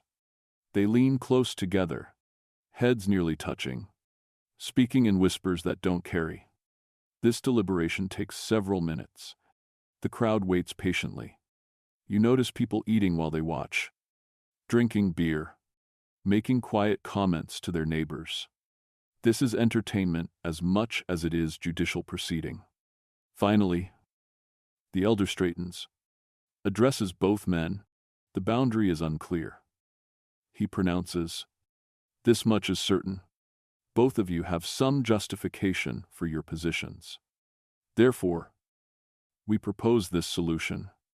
The wall will be adjusted, not to where the potter demands, not to where the weaver has built, but to a line exactly between these two positions, 3 inches from where the potter claims the boundary sits, 3 inches from where the weaver built his wall." Neither man looks happy, but both nod acceptance. Because this is the genius of the solution. It's not about who's right. It's about splitting the difference, making both parties equally dissatisfied, and therefore, paradoxically, making both parties feel that justice has been served. The boundary will be formally marked. The elder continues. Stones set in the ground. Witnessed by this assembly, no more ambiguity, no more disputes. Both of you will share the cost of the stones and the labor of proper marking. The potter and weaver exchange glances, not friendly, but resigned. They both bow to the elder, acknowledge the judgment. The matter is settled. The crowd erupts in soft murmurs of approval, not because anyone thinks perfect justice was achieved, but because conflict was resolved without violence, without permanent rupture, without one party being completely crushed. This is success in community terms. Peace maintained through compromise. You realize you've been holding your breath. The tension was greater than you'd noticed. The stakes higher than 6 inches of wall might suggest. Because this wasn't really about property. This was about precedent. About whether disputes could be resolved through community process. About whether trust in collective judgment remained viable. And it worked. The system worked. Not perfectly, but adequately, before anyone can fully relax. Another matter presents itself. Not a formal dispute this time, but something equally important in its own way. You notice 2 families sitting close together.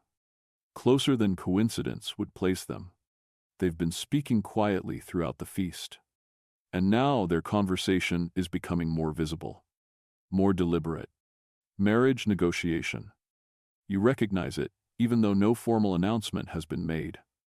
The body language, the careful attention, the way both families are simultaneously performing casualness while conducting the most serious evaluation of their lives. The families have a son and daughter of appropriate ages, maybe 16 or 17. Old enough to marry by local standards. The young people sit with their respective families, saying nothing, their opinions irrelevant to the negotiation unfolding around them. This isn't about them. Really, this is about alliance, about combining resources, about creating kinship where previously there was only neighborly connection. You watch the fathers, the mothers, the way they're assessing each other while pretending to discuss the weather, the harvest, the quality of the beer. But everyone nearby can see what's actually happening. And everyone watches peripherally while pretending not to. Your family is in textile production. The son's father asks casually, "For 3 generations," confirms the daughter's father. "My father's father established our reputation. We supply several merchants now. And yours, pottery." "I believe pottery." "Yes. Specializing in storage vessels. Large orders from the temple. Regular work. Reliable income. Translation: we're both established families. Both have economic stability. Both have something to offer in alliance. The conversation continues. Still casual on the surface, but loaded with significance underneath. They're evaluating each other's reliability, work ethic, social standing, family reputation. Can this family pay debts? Do they honor obligations? How do they treat neighbors, employees? What happens when they drink too much beer? All of this being assessed through indirect observation, through questions that aren't really questions, through the performance of normal conversation that carries enormous weight. The mothers are conducting their own parallel evaluation, watching how the daughter carries herself, whether she's respectful, capable, healthy, whether the son seems strong, responsible, whether either young person shows signs of problems that might make marriage difficult. Neither the son nor daughter speaks. They sit quietly, occasionally glancing at each other when they think nobody's watching. Their preferences don't matter, or matter less than everything else. Marriage is economic arrangement, political alliance, the joining of productive capacity for mutual survival. Whether the young people actually like each other is secondary. They'll develop affection over years of shared life. Or at least they'll develop functional cooperation, which is close enough. You notice the daughter's mother pass something to the son's mother. A small cloth bundle. The son's mother opens it discreetly. Inside is a sample of weaving, demonstrating the daughter's skill, the quality she can produce. This is her resume, her qualification for consideration as a wife. The son's mother examines the cloth, nods slightly, passes it back. Acceptable quality? Negotiations can continue. This process will take weeks, months, possibly multiple feasts, numerous conversations, gradual building of trust and understanding. But the foundation is being laid now. In this semi-public forum, where both families can be observed by others, where their interaction is witnessed and therefore binding in its implications, you realize your own marriage prospects. If you stay in this city long enough to establish yourself, will follow similar patterns. These feasts are where such evaluations happen, where families assess each other, where alliances form through careful observation and careful performance. Your behavior at every feast contributes to your marriageability, your value in the social marketplace. Every meal is an audition. Every interaction is data that others collect and remember. The thought is exhausting, but also clarifying. At least the rules are clear. At least you know what's expected. Unlike modern dating, with its ambiguous signals and unstated expectations, this system operates in plain sight. Everyone knows what's happening. Everyone understands the process. Your attention shifts to the edge of the feast space where you've noticed an unfamiliar face. A man wearing slightly different clothing. His accent, when he speaks, marks him as foreign. Not from Uruk, possibly from Elam, or one of the other nearby city-states. He's been seated carefully, not too close to important families. That would be presumptuous, but not so far away as to be insulting. Exactly in the position that communicates you're welcome.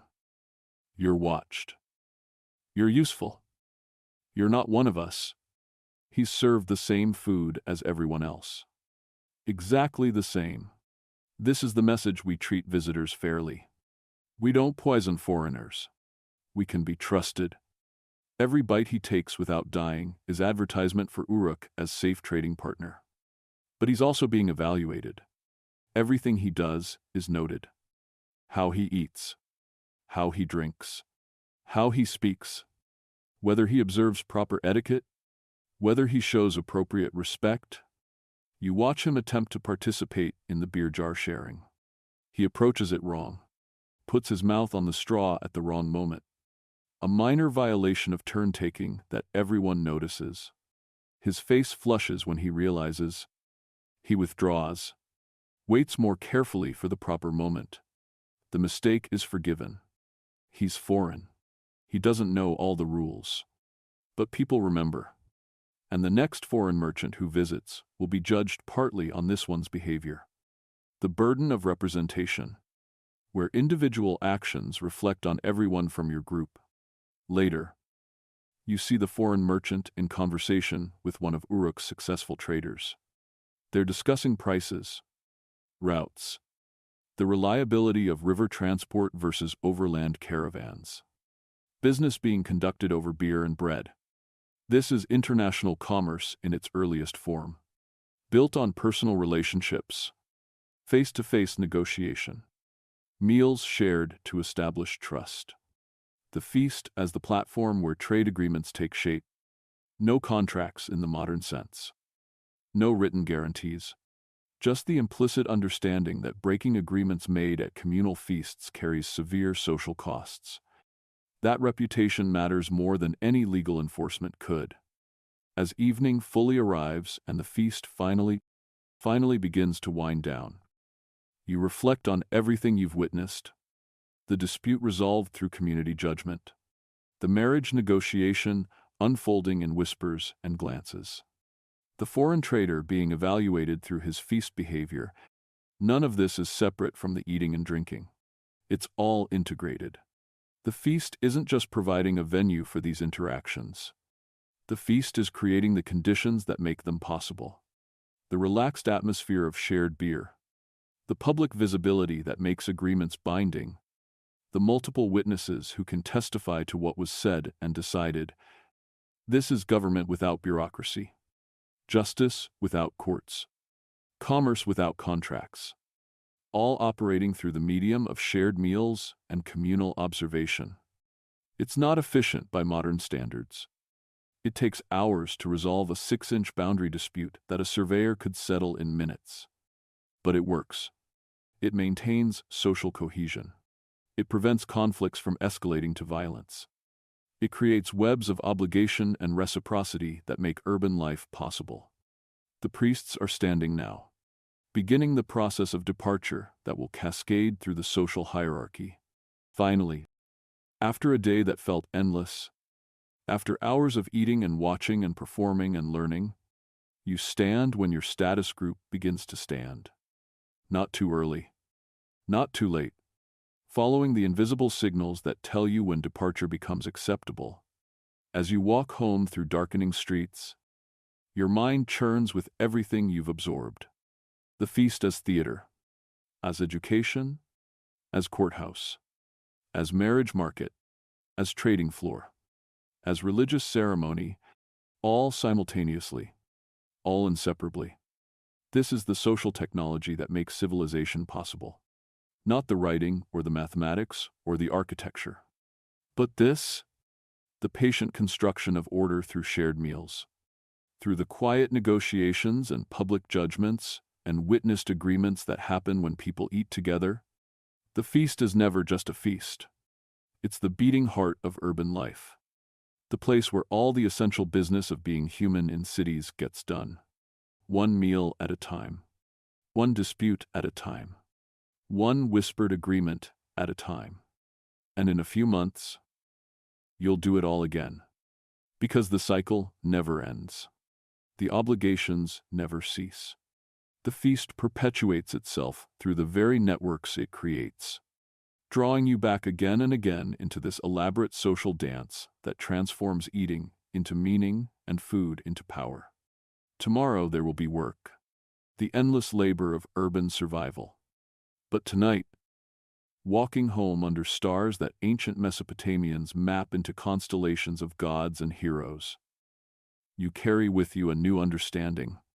You've seen how societies actually work, not through the grand narratives historians will tell, but through the quiet moments, the whispered negotiations, the collective judgments that happen over bread and beer, the slow accumulation of agreements that turn a collection of strangers into something resembling a community. The feast is wisdom compressed into ritual. Social engineering disguised as hospitality. The oldest technology for turning individuals into societies. And it still works. Thousands of years later, the same patterns recurring, the same functions served, the same quiet power operating beneath the surface of shared meals. You understand now why the feast matters, why preparation takes days, why attendance is mandatory, why every moment is fraught with significance. Because this is how 40,000 people learn to live together without killing each other. This is how civilization builds itself. One meal at a time. One obligation at a time. One whispered ritual at a time. The feast doesn't end so much as it gradually dissolves. There's no announcement, no formal dismissal, just a slow unraveling as people begin to drift away in carefully observed order. The hierarchy that governed eating now governs departure. Important people leave first. Their exit signals that the event is concluding. Everyone else follows in waves, each group waiting for the one above them to clear out before making their own move. You watch the priests stand, gather their things, exchange quiet words with temple officials. Their departure is unhurried, dignified. They've eaten. They've overseen rituals. They've witnessed community business. Their role is complete. They walk toward the temple proper, their backs straight, their movements deliberate. Even in leaving, their performing status. The second tier follows soon after. The wealthy merchants, the master craftsmen, the scribes, they stand with similar dignity if less ceremonial weight. They've eaten well. They've been seen eating well.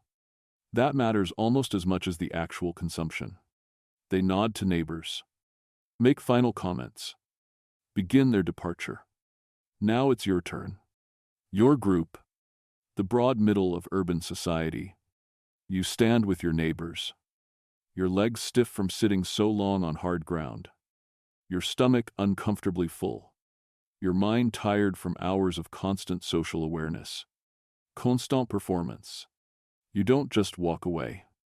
That would be rude. You have to acknowledge the host, which in this case is the temple, which means acknowledging whatever priest is designated as the official host of this particular feast. You approach with others from your group. Bow slightly. Express gratitude in the formal phrases everyone uses. The priest nods, accepts your thanks, marks you mentally. You suspect, as having fulfilled your obligation. You've attended. You've eaten. You've shown proper respect. The social contract has been honored. As you leave the courtyard, you glance back. The scene is changing rapidly. Where hours ago there were dozens of people sitting in careful arrangement, now there's scattered movement, people gathering belongings, children finally allowed to run and expend pent-up energy, the carefully maintained spatial order collapsing into ordinary chaos. But some people remain. The cleanup crew, the invisible laborers who will spend the next several hours restoring the courtyard to its normal state, gathering scattered food scraps, washing communal vessels, sweeping the ground. This work is just beginning as your feast experience ends. You notice it's primarily women, primarily the same women who ground the grain and brewed the beer and baked the bread. Now they're cleaning up the aftermath. This labor is as essential as the preparation and equally invisible to most feast attendees. The magic of feasts is making labor disappear, making abundance seem effortless, making the work of dozens of people over days appear as spontaneous generosity. The walk home feels longer than the walk there. Despite being the same distance, you're full, almost uncomfortably full, bloated with bread and lentils and beer. Your mouth tastes like fish and onions. Your fingers are still sticky despite rubbing them with sand to clean them. Your back aches from sitting on hard ground for hours. You're exhausted, not from physical labor, though that's part of it, but from the mental effort of constant social awareness, constant navigation of unspoken rules and invisible hierarchies, constant performance of appropriate behavior. It's a different kind of tired than the bone-deep fatigue of fieldwork, but it's just as real. And yet, you're also satisfied in a way that has nothing to do with food. You've participated. You've been seen participating. You've been recorded as present, as properly respectful, as a functioning member of urban society, for the next few months, until the next major feast. You can relax slightly. You've fulfilled this obligation. You've paid this social debt. You can coast on the credit that attendance has earned you. The evening air is cooler now, almost pleasant, the city quieter, people returning to their homes, the streets emptying as families retreat into private spaces after hours of compulsory publicity. You pass others from the feast, exchange nods, maintain the social connections that were reinforced today. At home, your family gathers, comparing experiences. Your mother attended with your sister, your father with your younger brother. Everyone has observations, comments, gossip about what they saw and who said what and which families seem to be negotiating alliances. This is the feast's second act.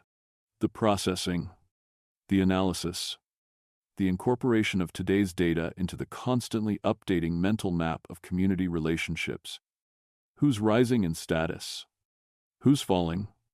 Who made mistakes? Who performed brilliantly? This information matters.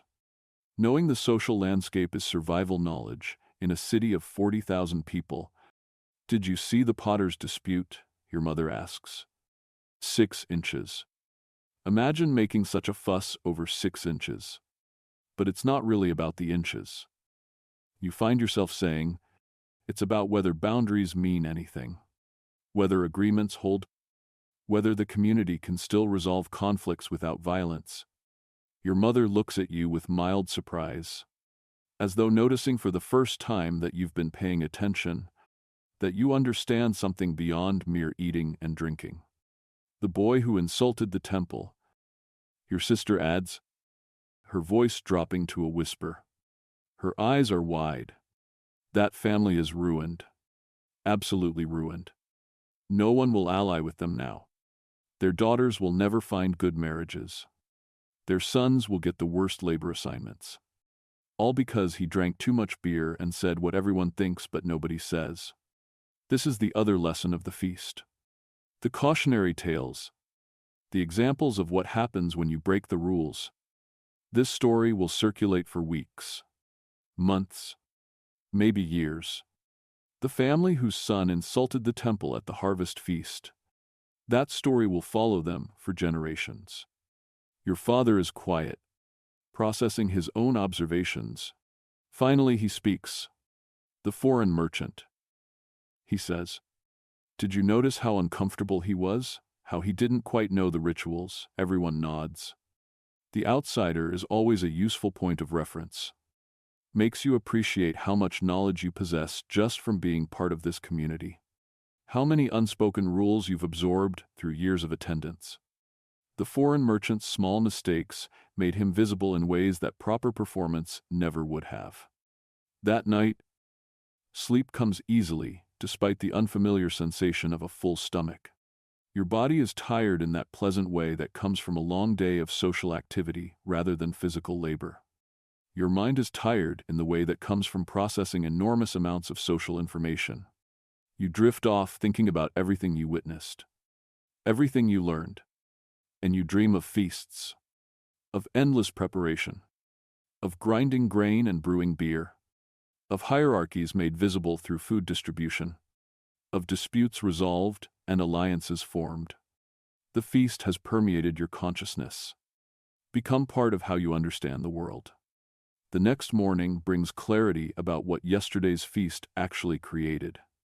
Obligations, a web of them, invisible but real.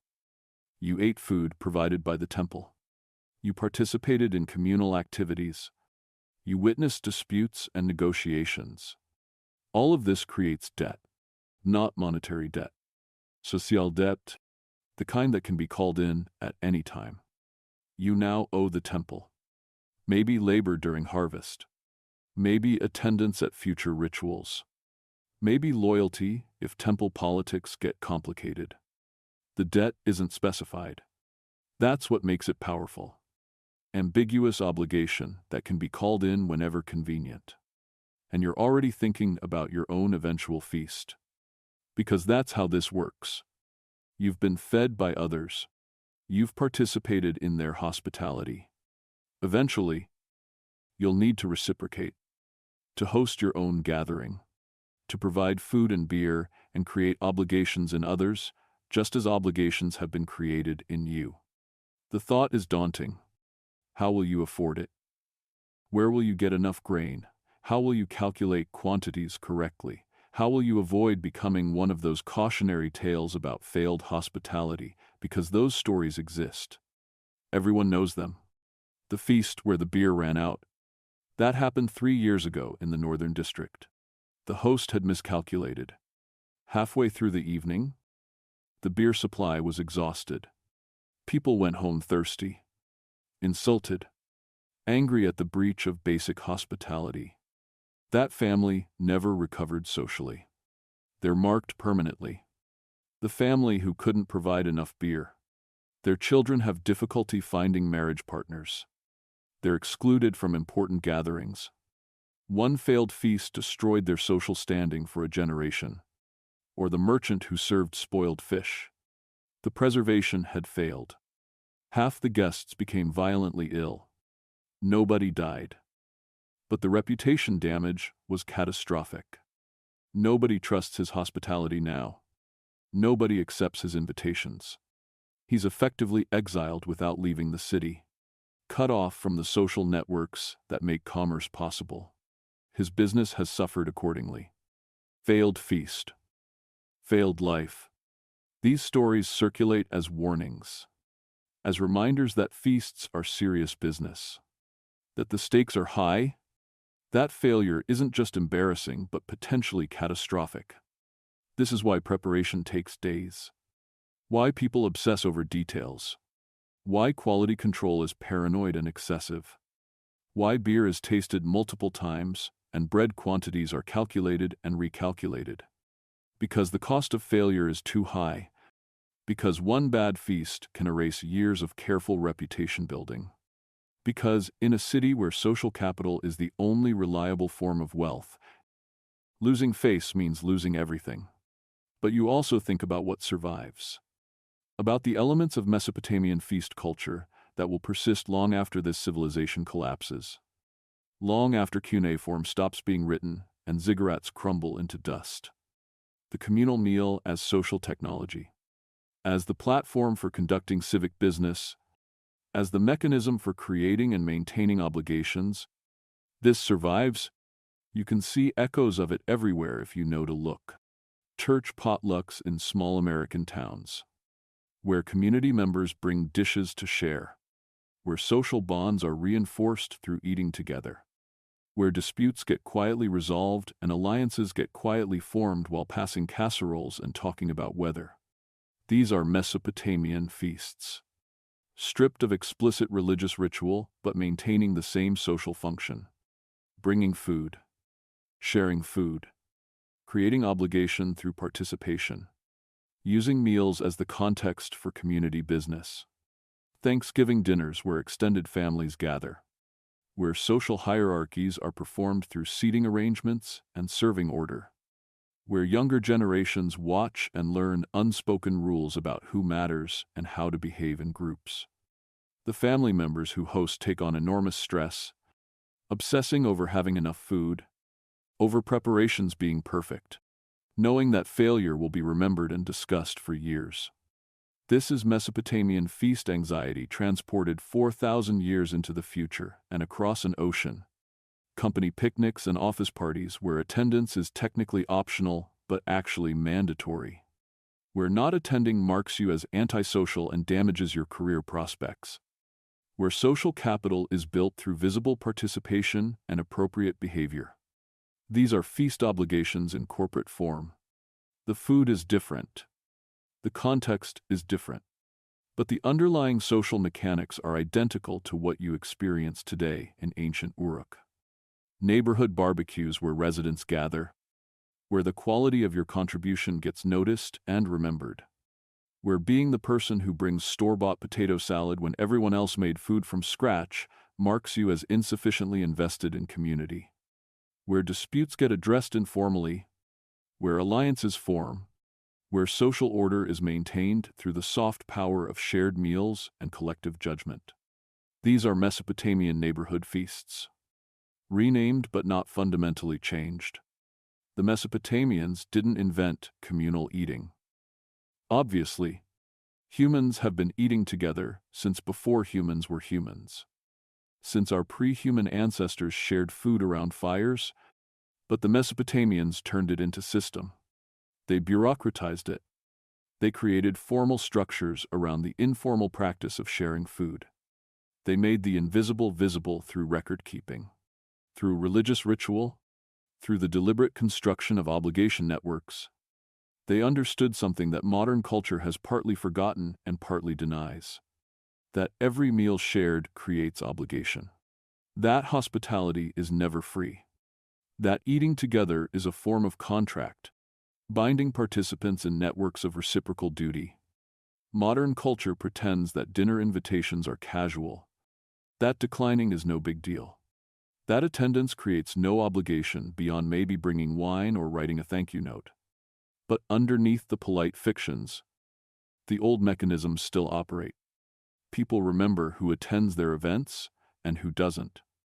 Reciprocity is expected.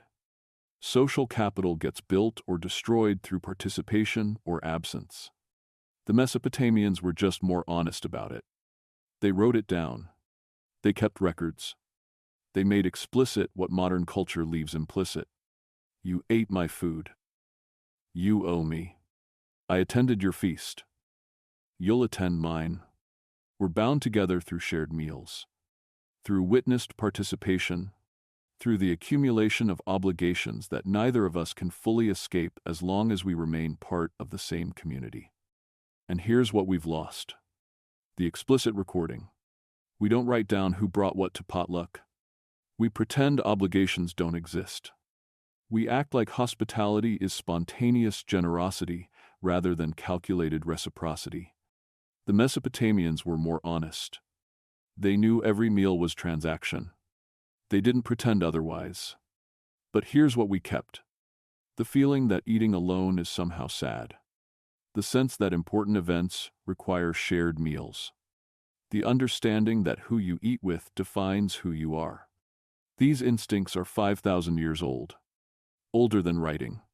Older than cities. The feast is older than civilization itself. Civilization just made it bureaucratic. You spend the next few days processing what you learned at the feast, watching how information from the gathering ripples through the community. The potter and weaver implement their boundary agreement. Stones are set, witnessed by neighbors. The dispute is settled, becomes precedent for future conflicts. The families conducting marriage negotiations continue their slow dance. You see them at the market, speaking casually, evaluating. The process will take months, but foundation was laid at the feast. In public, with witnesses, making the eventual agreement, if it comes, binding in ways that private negotiation could never achieve. The young man who insulted the temple keeps his head down, avoids public spaces. His family is clearly coaching him, teaching him how to rebuild reputation, how to perform appropriate contrition. It will take years, maybe decades, but the path exists. The community is willing to forgive. Eventually, if proper penance is shown, you notice yourself viewing the city differently now, seeing the feast's influence in everything. The way people greet each other in the street reflects relationships formed or reinforced at the gathering. The way business is conducted references agreements made over beer and bread. The way disputes are discussed involves constant reference to previous feast judgments. The feast isn't separate from daily life. The feast is the framework that makes daily life possible, the invisible structure that organizes chaos into something resembling order. Weeks pass. The memory of the feast fades into comfortable background, no longer immediate, no longer consuming your thoughts. but still present, still influencing. The obligations remain. The relationships formed or reinforced continue. The social map updated at the feast continues to guide your navigation of urban life. And then, inevitably, the cycle begins again. Word spreads that another feast approaches. Different occasion, different specific purpose, but same fundamental structure, same social functions, same opportunities for connection and obligation and performance. You find yourself looking forward to it. Despite the exhaustion, despite the stress, despite everything, because the feast offers something rare in urban life. A moment of connection, a sense of belonging, a feeling that you're part of something larger than yourself. And you understand now, really understand, what the feast accomplishes. It's not just feeding people, it's creating people, creating community, creating the social bonds that transform a collection of strangers living in proximity into something approaching a society. The feast is the whispered ritual that makes cities possible. Not loud, not dramatic, but constant, persistent, the quiet background hum of civilization itself. The patient construction of order through shared meals, through the slow accumulation of obligations and relationships and witnessed agreements, as you drift towards sleep one evening, weeks after the feast. You hear it again. That sound? The grinding stones, always grinding stones. Someone preparing grain for tomorrow's bread, for next month's feast, for the endless cycle of eating together that holds the city together. The sound is meditative, rhythmic, eternal, back and forth, back and forth. The grain becoming flour, the flour becoming bread, the bread becoming feast, the feast becoming obligation, the obligation becoming relationship, the relationship becoming community, the community becoming civilization. And somewhere, someone is already planning the next gathering, already calculating how much beer to brew, how much bread to bake, how many fish to catch, already thinking about who to invite and where people will sit and what disputes might need resolving and what alliances might need forming. The work never ends. The obligations never cease. The feast perpetuates itself through the very social networks it creates, drawing everyone back again and again into this elaborate dance. This ancient technology for turning individuals into societies. You think about the future, about the feasts that will happen after you're gone, after everyone currently alive in Uruk is dead and forgotten. The specific people will change. The specific disputes will be different. The marriages being negotiated will involve different families, but the structure will remain. The feast as social technology will persist because it works, because it solves real problems, because it creates the bonds that make urban life possible. Thousands of years from now, you imagine, people will still gather to eat together. They'll still use meals as the context for conducting social business. They'll still create obligations through shared food. They'll still negotiate marriages and resolve disputes and form alliances while breaking bread together. The details will change. The technology will advance. But the fundamental human need to mark important moments with communal meals, to use eating as the medium for creating social bonds, that will remain. The feast is older than civilization, but civilization made it systematic, made it bureaucratic, made it the foundation of urban order. The Mesopotamians took the simple human pleasure of eating together and transformed it into complex social machinery that could organize thousands of people, could create obligations that spanned generations, could maintain order without constant violence. They turned dinner into diplomacy. They turned bread into binding contracts. They turned beer into social glue. As sleep finally approaches, your thoughts become slower, softer, less distinct. The boundaries between waking and dreaming blur. You're thinking about the feast, about grinding stones, about bread baking, about beer fermenting, about the patient accumulation of social bonds through shared meals. You're thinking about how tired you are, how comfortable this sleeping mat feels despite its hardness, how nice it is to have a full belly, to have shelter, to have community, to have these basic securities that make survival possible by Mesopotamian standards. This is success. This is what people hope for. Not wealth or fame or power. Just this. Regular meals, safe shelter, connection to others, the knowledge that when crisis comes, community will respond, that obligations will be honored, that the social networks built through thousands of shared meals will hold. The grinding stones continue their rhythm, back and forth, back and forth. The sound is fading now, or maybe you're fading, drifting deeper into sleep, the boundary between you and the sound becoming less clear. Someone is grinding grain, always grinding grain, always preparing, always looking toward the next feast, the next gathering, the next opportunity to sit together and eat together and rebuild the social bonds that make everything possible. This is civilization, not the monuments or the great works, but this, the feast, the gathering, the slow, patient construction of social order through thousands of shared meals, the whispered rituals that turn eating into obligation, food into meaning, meals into the invisible architecture that holds cities together. Your breathing slows, deepens, the thoughts becoming dreamlike, less coherent, the feast and the grinding and the bread and the beer all blending together into one continuous flow. One endless cycle, preparation and consumption and obligation and preparation again. The feast is never one feast. It's all feasts. It's every meal ever shared with intention. Every gathering where eating became more than mere consumption.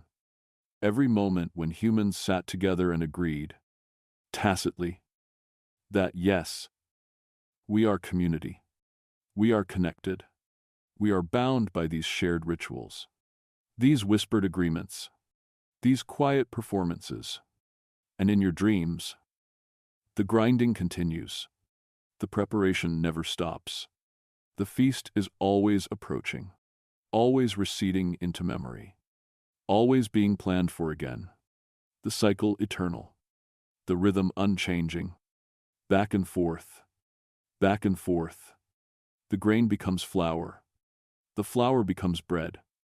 The bread becomes feast. The feast becomes civilization. And civilization becomes the quiet hum of grinding stones. The patient labor of women preparing tomorrow's meal. The endless work that makes everything possible. You dream of feasts, of eating and obligation, of hierarchy and community, of the whispered rituals that transform strangers into neighbors, neighbors into community, community into something approaching family.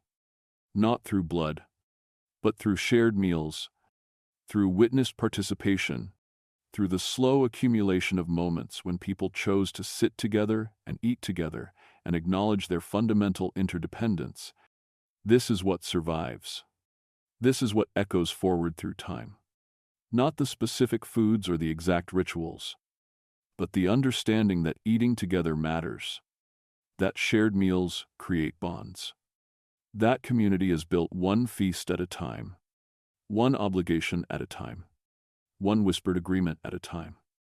And as you drift fully into sleep, as consciousness fades into dreams, the last thing you hear is the grinding stones. Still working, still preparing, still turning grain into flour, flour into possibility, possibility into the next feast, the next gathering, the next opportunity to sit together and eat together and be human together in this oldest and most essential way. The sound fades, or you fade. It doesn't matter which. You're asleep now, dreaming of ancient Mesopotamia, of feasts and obligations, of bread and beer, and the patient construction of civilization through the simple act of eating together. The grinding stones turn. The grain becomes flour. The cycle continues. And will continue. Long after you wake. Long after this dream ends. Long after ancient Mesopotamia becomes dust and memory. The feast endures. The whispered rituals persist. The quiet power of shared meals holds, binding humans together. One bite at a time. One obligation at a time. One feast at a time. Sleep well. Dream of bread baking. Of beer fermenting. Of communities gathering. Of the endless patient work of being human together. Of the feast that never ends. The cycle that continues. The whispered rituals that built the world.